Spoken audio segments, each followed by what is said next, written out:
Muito bom dia a todos. Estamos aqui mais uma vez para falar sobre o Evangelho no Lar, no capítulo 13, a lição de hoje, beneficência exclusiva.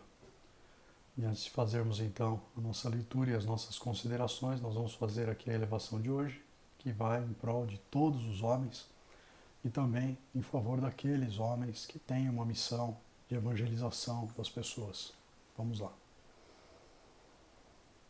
E vamos então, nesse momento, nos conectar ao nosso anjo da guarda. Vamos pedir a esse querido amigo que de nós se aproxime, nos fortaleça em pensamento, em determinação, que nós possamos seguir cada dia e cada vez mais os passos do Mestre Jesus. E vamos assim, nesse momento, nos dirigir a Ismael, anjo protetor do Brasil.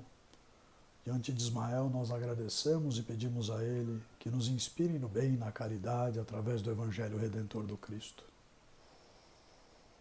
E assim nos dirigimos à presença de Paulo de Tarso e Maria de Magdala, nossos exemplos de reforma íntima.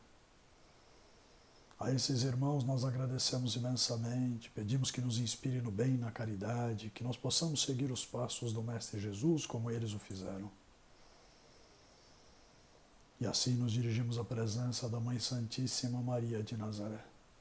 Diante da Mãe de infinita misericórdia e bondade, agradecemos a ela e pedimos que dulcifique os nossos pensamentos, os nossos corações, nos proteja com seu manto protetor azul e nos leve à presença do Mestre Jesus. Jesus, Divino Mestre, é com muita alegria que estamos aqui reunidos em Teu nome, Senhor.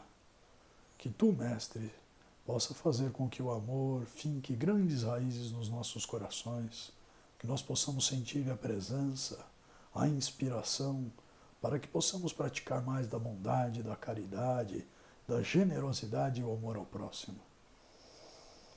E assim lhe pedimos, Mestre, que nos leve à presença de Deus, nosso Pai.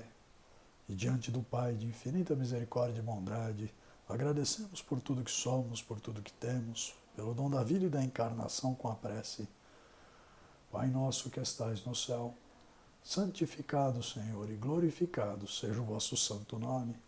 E venha a nós, Pai, o teu reino, e seja feita, Senhor, sua santa vontade, assim na terra como nos céus. O pão nosso de cada dia que nos dai hoje e sempre. Perdoa, Pai, as nossas dívidas, assim como nós perdoamos aos nossos devedores. E não nos deixeis, Senhor, cair em tentação, mas livra-nos, Pai, de todo o mal, porque vosso é o reino, é o poder e a glória, por toda a eternidade, Senhor. E nesse momento, unidos que estamos pelo pensamento, na prática da bondade, da caridade, vamos pedindo que muita luz, muita paz e muito amor desça do mais alto, que estas vibrações positivas encontrem todos os lares, que possa fazer com que os homens se recordem da necessidade de maior auxílio mútuo, estender as mangas e ajudar aquele que está precisando, olhar com mais bondade para os necessitados, sem indiferença, porque assim, unidos, estaremos praticando a caridade que o Mestre nos ensinou. E vamos pedindo que muita luz, muita paz e muito amor envolva o coração daqueles que têm tarefas mediúnicas e daqueles que têm tarefas de evangelização de outros homens. Que estes nossos irmãos possam ser envolvidos pelos espíritos benevolentes e que possam conduzir os seus irmãos a conhecer mais das verdades espirituais, se aproximar de Deus e de Jesus e que nós possamos, nos transformando pela bondade, melhorar o planeta. Graças a Deus e graças a Jesus.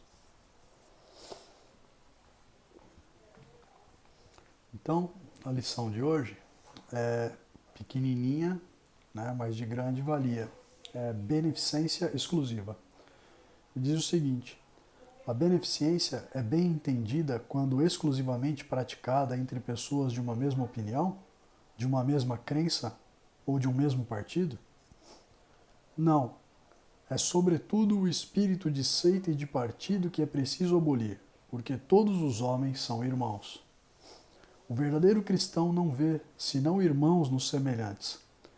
E antes de socorrer aquele que está na necessidade, não consulta nem sua crença, nem sua opinião, no que quer que seja.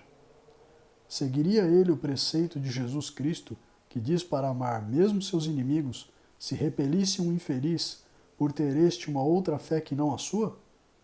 Que o socorra, pois, sem lhe pedir nenhuma conta de sua consciência, porque se é um inimigo da religião, é o meio de lhe a fazer amar. Em o repelindo, se lhe a faria odiar. Essa mensagem foi ditada por São Luís, em Paris, em 1860. E, por incrível que pareça, né, ainda hoje, no ano de 2021, muitas vezes as pessoas odeiam as outras por conta da religião que elas têm. Então, o evangélico não gosta do espírita, o espírita não gosta do evangélico, né? E às vezes você tem um preconceito em relação ao muçulmano, e o que quer que seja, e isso é uma besteira, né? Porque cada um tem a sua forma de enxergar e de se conectar com Deus e com Jesus.